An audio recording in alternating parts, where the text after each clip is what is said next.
Tajuk pada hari ini, bila perang meletus, rakyat jangan menjadi mangsa. Kita berdepan dengan satu realiti, perang antara Iran dan juga Amerika Syarikat. Begitu juga Israel. Dia bukan lagi sekadar konflik serantau. Dia merupakan satu permulaan yang mengheret negara-negara Arab yang lain, termasuk kawasan-kawasan Teluk dan laluan-laluan yang kritikal. Laluan perdagangan seperti di Selat Hormuz yang merupakan laluan perdagangan dunia, yang merupakan laluan utama dunia, minyak dunia. Kalau berlaku gangguan walaupun sedikit, kesannya bukan kecil.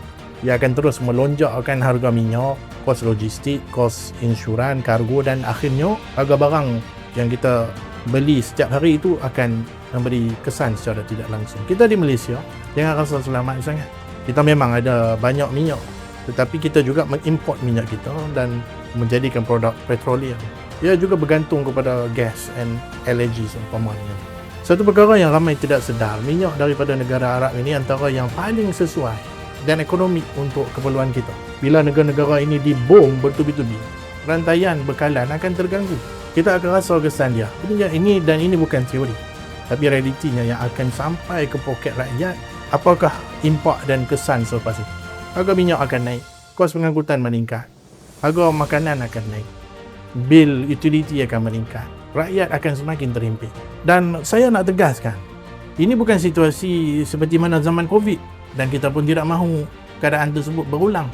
Dan ini juga bukan soal ekonomi perlu ditutup, tetapi ini merupakan soal kos hidup yang ditekan dari luar. Jadi jangan kita ulang pendekatan lama seperti mana yang sebelum ini secara membuta tuli. Kita tidak perlukan pakej besar penuh angka, tetapi rakyat tak rasa apa-apa. Apa yang rakyat perlukan sekarang ialah perlindungan yang tepat, yang cepat dan terus kepada kehidupan harian mereka. Jadi yang pertama, sebenarnya kerajaan mesti bekukan harga petrol dan diesel dalam tempoh krisis seperti ini. Jangan lepaskan tekanan perang dunia kepada rakyat, kepada keadaan yang berlaku sekarang ini.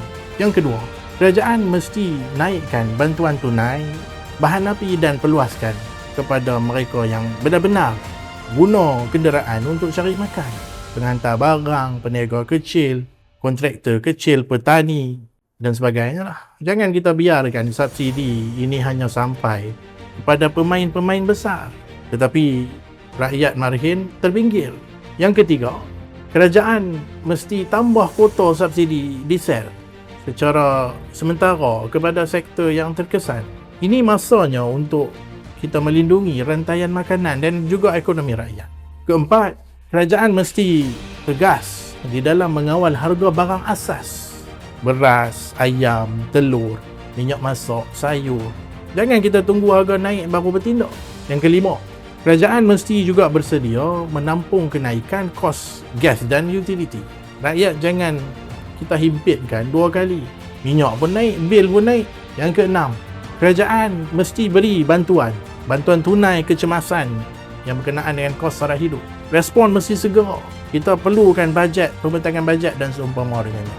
Dan satu lagi perkara penting, kita perlu laksanakan work from home secara bersasar, bukan seperti zaman COVID lagi, tetapi untuk kurangkan kos harian rakyat. Antara sektor yang sesuai seperti pentadbiran awam, perbankan, kewangan, khidmatan profesional, teknologi, digital, korporat yang tidak bergantung kepada operasi fizikal, kemudian pendidikan secara hybrid.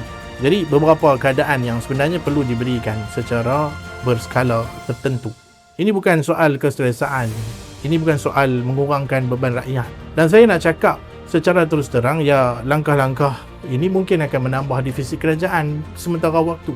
Tetapi itu adalah peningkatan sementara, bukannya beban secara kekal yang dipertua. Jangan kerana kita takut angka defisit naik, kerajaan pilih untuk tidak bertindak. Kerana jika rakyat sudah mula mengurangkan perbelanjaan, ekonomi akan menjadi perlahan. Seperti mana sebelum ini pernah berlaku. Perniagaan juga akan terjejas.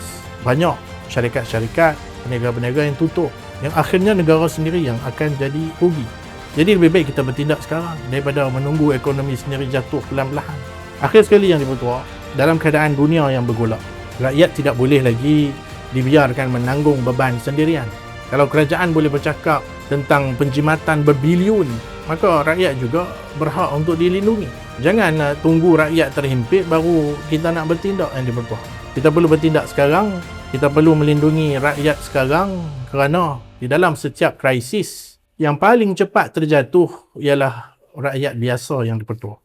Jadi saya mohon mencadangkan. Terima kasih.